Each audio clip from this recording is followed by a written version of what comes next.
योग गुरु बाबा रामदेव ने बॉलीवुड में सामने आ रहे ड्रग्स के मामलों पर हमला बोला है। इन मामलों पर बाबा ने कहा कि बॉलीवुड में नशे का विनाश तंत्र चल रहा है और उसे जिस तरह से ग्लैमराइज किया गया है उससे अन्य लोगों को भी गलत प्रेरणा मिलती है।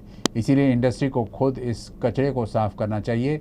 बाबा ने इसके लिए योग को अपनाए जाने की भी सलाह दी। बॉलीवुड में जो नशे का जो एक विनाशकारी एक पूरा तंत्र चल रहा है, वह भारत की युवा पीढ़ी के लिए बहुत ही खतरनाक है।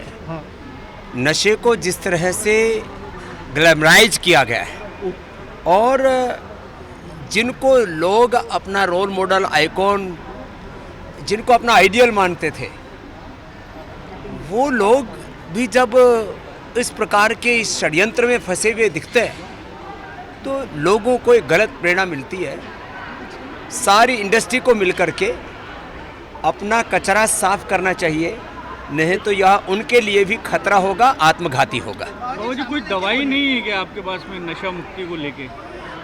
मैं तो योग से रोग मुक्ति, नशा मुक्ति और सब प्रकार की जो अशुचिता है, अनैतिकता है, हिंसा है, कदाचार है, उससे मुक्ति का ही ये अभियान हम चलाते हैं। क्योंकि योग से जब व्यक्ति के शरीर, इंद्रिय और मन, चित्त की शुद्धि होती है तो निश्चित रूप से व्यक्ति सही दिशा में आगे बढ़ता है।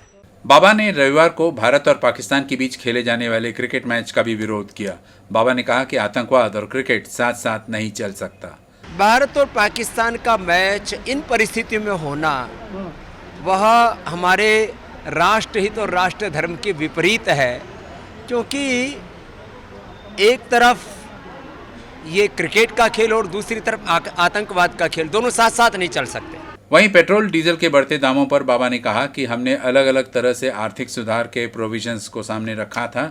अगर उसके अनुरूप निर्णय होते तो संभव था कि इस पर नियंत्रण लाया जा सकता था, लेकिन सरकार के सामने आर्थिक चुनौतियां हैं, लेकिन कभी न कभी ये सपना साकार होगा। काला धन, भ्रष्टाचार, व्यवस्था परिवर्तन के लिए जो हमने पूरे देश में आंदोलन चलाया, तो मैंने उस समय कुछ प्रोविजंस रखे थे कि टैक्स टेररिज्म से और अलग अलग प्रकार के जो कुछ आर्थिक सुधारों के कार्यक्रम थे। तो मैंने ये बोला था कि जो क्रूड ऑयल का रेट है उसके अनुरूप यदि तेल बेचा जाए और उसके ऊपर टैक्सेशन कम कर दिए जाए तो निश्चित रूप से जो मैंने बोला था वो हो सकता था। अब सरकार ने जिस तरह से पूरी अर्थव्यवस्था को संजोया हुआ है, अब उनको राष्ट्रहित के सामाजिक कार्यों को भी जारी रखना है, अलग अलग आर्थिक चुनौतियां हैं, सरकार को सरकार भी चलानी है, तो उसके लिए उनको जो टैक्स है वो उसको नहीं हटा पा रहे हैं। तो कभी ना कभी तो ये सपना साकार होगा, ऐसी अपेक्षा है।